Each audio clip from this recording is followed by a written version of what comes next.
So it's the time to finish putting in the garden. It's been getting cold here at night and 40, so I ain't got everything out yet.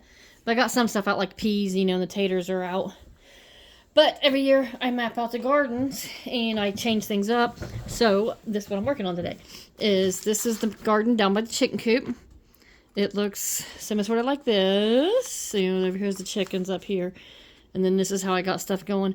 I'm still trying to figure out what's going where there. And this is the big garden spot up here. But then this year I also created the other spot where I had tomatoes and stuff last year. I'm putting watermelons there this year. I don't know. Just something different. Mix it up a little. But I base it on my companion planting. Not everything is done companion-wise.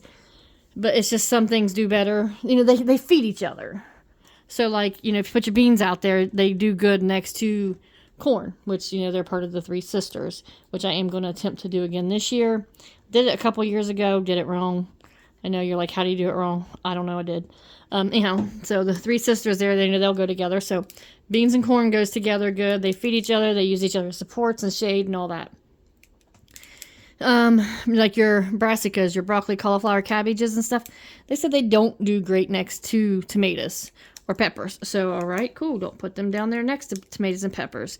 But they do okay next to onions, which, I'm putting out a couple different varieties of onions this year. So, it's just, I just label it out companion-wise. So, I got asparagus is there all the time. Garlic I put there back in the winter. I've put a starter rhubarb out. We'll see how that goes. I don't even know if I like that. So next to the rhubarb and the garlic, it will be the broccolis, and I'll have the cabbages, and then I'll stick the onions in. And from there, I'm going to try the carrots in a new bed, because last year they did not do good in that bed. In the other one. So I'm putting in a different bed this year that's got, I guess, softer dirt. Softer soil? I don't know. It's just a totally different kind of soil. It's not nearly as hard. So we're going to try to put the carrots there, and then tomatoes. So tomatoes do good next to onions and carrots and all that good stuff. They don't do great next to your nightshade, which is weird because tomatoes is kind of a nightshade. So they don't do good next to your taters. I don't understand why. Different feeding habits, I guess. I don't know. So anyhow, that's what I'm doing here is just looking at some companion stuff. I don't follow it all the way to the T. I didn't even know about companion planting until I was older adult. Because when we was kids, we just stuck crap in the ground and said, hey, wish us luck. But I like to learn things as I go, so I just want to talk to y'all about companion planting for a minute and mapping out your gardens. Because, like last year, this was my garden. It's very, very busy.